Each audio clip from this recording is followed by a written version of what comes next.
This is an overview of key concepts within Sparkism.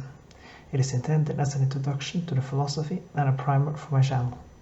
While this video might persuade some, my intention is only to explain, not to convert anyone to this way of thinking. 1. Sparkism. Sparkism is a philosophical school of my own invention. It is not totally unique, as it draws heavily from Stoicism, Phenomenology and Psychoanalysis, but the flavor is mine. 2. The universal mind. All humans are born with the same innate logical principles. If presented with the same information, everyone would interpret it the same way. If humans disagree, it is only because they are not equally informed. Viewed this way, other people are just different incarnations of you, but with their own experiences. Or, as I prefer to express it, you are other people, but with your experiences. 3. Methodological Individualism. Methodological individualism is the perspective that all social phenomena must be explained in terms of individual human motivations and action. High-level social interactions function the same way as low-level ones.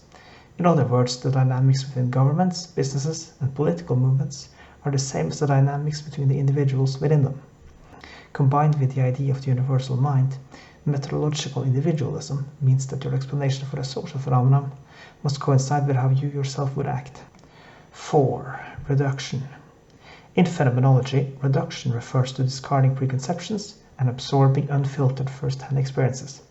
But within Sparkism, reduction also includes the open-minded integration of experiences relayed by another person, for example through a conversation, book or YouTube video.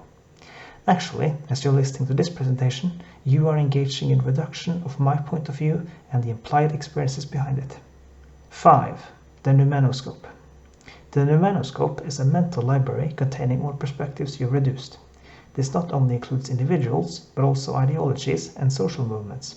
When you reduce a part of somebody's worldview, a copy of them starts to live inside you, manifesting as an echo of what they would say or do in certain situations.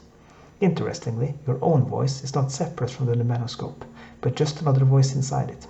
This means that there are two versions of you. One is the smaller you, that is only informed by your direct experiences. The other is the greater you, which has taken into account all the voices within the Noumenoscope. 6. The empathy gap. The empathy gap is the difference between two points of view in their ability to explain the reasoning behind the other position. When two perspectives contradict one another, only one side can have an accurate picture of their opponent's mindset. In other words, there is a discrepancy in the ability to empathize, meaning that people who hold an incorrect belief are always wrong, not only about the issue, but also about the motivations of the people who hold the correct belief. 7. The last look.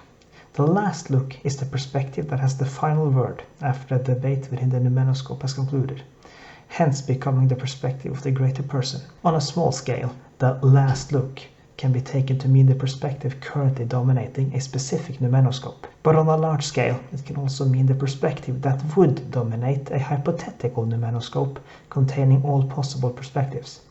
According to Sparkism, all viewpoints can be ranked in ascending order from lowest to highest, each refuting the previous one. The progress through these viewpoints is irreversible, meaning that the small-scale last look always moves closer to the large-scale last look.